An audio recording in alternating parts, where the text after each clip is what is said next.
યાભાઈ એક બહુ સરસ રમત એવી છે કે જેમાં એકચ્યુઅલી આપણે સામેની વ્યક્તિને એના માનસને ઓળખતા જવાનું હોય છે. એટલે કે હું એક શબ્દ ધારું છું, જે શબ્દ મારે તમારી પાસે બોલાવવો છે, અને તમે પણ એક શબ્દ ધારો છો અને તમારે એ શબ્દ મારી પાસે બોલાવવાનો છે. હું તમારા માટે કયો શબ્દ ધારું છું એ હું તમને કહીશ નહીં, પણ એક ચિઠ્ઠીમાં લખીશ અને એ હું મારી પાસે રાખીશ.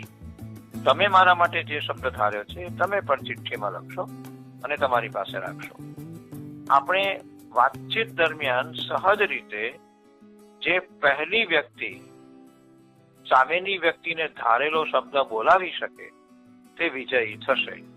દાખલા તરીકે મેં તમારા માટે સૂર્ય શબ્દ ધાર્યો હોય અને તમે મારા માટે ચંદ્ર શબ્દ ધાર્યો હોય અને મેં તમને પૂછ્યું કે આજે ઉષ્ણતામાન કેટલું હતું, કે આજે તો 40 ડિગ્રી, સૂર્ય ખૂબ તપ્યો હતો. તમારાથી સૂર્ય બોલાઈ ગયું સહજ રીતે, તો તમે આઉટ થઈ ગયા. અને એવી રીતે જો તમે ના બોલ્યા હો ને મારાથી ચંદ્ર બોલાઈ ગયું, તો તમારો ધારેલો શબ્દ મારાથી બોલાયો, એનો અર્થ છે કે હું આઉટ થઈ ગયો.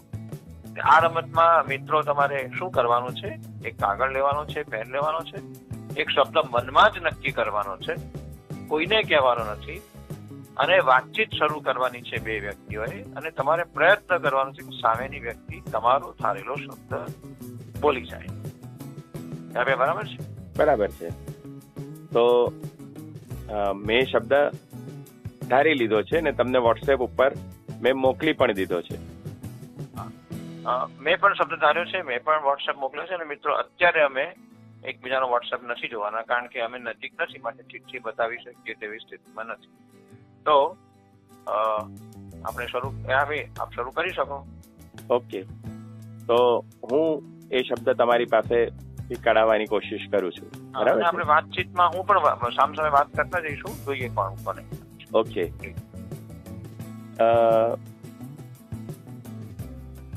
આજે શું જમ્યા રણછોડભાઈ? આજે શ્રીખંડ અને ભાજી. અચ્છા, ભાજી ક્યાં ઉગે? ભાજી તો આમ તો એમ સમજો ને કે બગીચામાં ઉગે.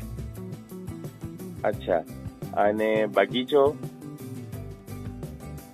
બગીચો તો ગમે ત્યાં હોઈ શકે. અચ્છા, તો તમે શું કર્યું ભાઈ આજે? આજે હું સવારથી થોડું કમ્પ્યુટર પર કામ કર્યું, પછી સંશોધનનું થોડું કામ હતું એ પૂરું કર્યું, અને ઓડિયો ક્લિપ્સ બનાવવાની હતી એ બધું કર્યું, મારા દીકરાને થોડું ભણાવ્યું. હવે આમ તમે તમારી ઓફિસે ક્યારે ગયા હતા? ઓફિસે છેલ્લે હું 16 તારીખે ગયો હતો, 16મી માર્ચ. કેટલો સમય થયો? ખાસા બધા દિવસ થઈ ગયા. આઉટ. Thank you. અચ્છા, મારો ધારેલો શબ્દ હતો મિત્ર દિવસ. ઓ મારો ધારેલો શબ્દ હતો નદી, પણ એ ક્યાંય હજી તો આવે પહેલા હું આઉટ થઈ ગયો. હવે મિત્રો અમે રમતની મજા શું કરીએ હું તમને કહું. મને ખબર હતી કે જયારે જમ્યા હતો હું હંમેશા એમ વિચારીશ કે એને ક્યાંક કોઈ જમવાની વાનગી, તો મેં બહુ વિચિત્ર નામ આપ્યા, શ્રીખંડ અને ભાજી, સરળ કદાચ ન ધારી હોય એમ માનીને. એટલે આપણને જયારે કોઈ પ્રશ્ન પૂછે, કારણ કે મારે એમની પાસે દિવસ શબ્દ કઢાવવો હતો, તો સીધો જ જો મેં પહેલો પ્રશ્ન પૂછ્યો કે અઠવાડિયામાં કેટલા, તો તમને ખબર પડી જાય. એટલે વાતચીત જેટલી સહજ થશે એટલી મજા આવશે ને તમારા ધારેલા શબ્દને લાવવાની જે તમારી તાર્કિકતા છે ને, આમાં ભાષાનું પણ કૌશલ્ય વધશે, વિચાર શક્તિ વધશે, અને ખૂબ જ રસપૂર્વક તમે રમી શકશો. એ ભાઈ તમારું શું કહેવું છે? બરાબર છે. અને આમ બહુ સભાન રહેવું પડે છે કે કદાચ એમને આ શબ્દ તો નહીં ધાર્યો હોય ને, આ શબ્દ તો નહીં ધાર્યો હોય ને, એટલે પણ દિવસ કે એવું તમારા મગજમાં હતું જ નહીં. એટલે મને બહુ કમ્પ્યુટર ને બધું લાવીને મેં કીધું કંઈક શું હશે, એટલે જુદું જ બધું બોલ્યો, પણ આવી ગયો. ઓકે, તો રણછોડભાઈ આ રમતે જ આપણે સમય આપણો પૂરો થાય છે. તો આ ભાષાદીપના મણકાને અહીંયા જ પૂરો કરીએ. મિત્રો, તમારા પ્રતિભાવો આપતા રહેજો, અને ખૂબ મજા આવશે આ રીતે ઘરે પરિવાર સાથે મિત્રો સાથે રમશો તો મળીએ આવતા ભાષાદીપના મણકામાં.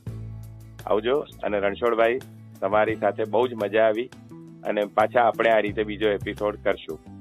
આવજો. ધન્યવાદ.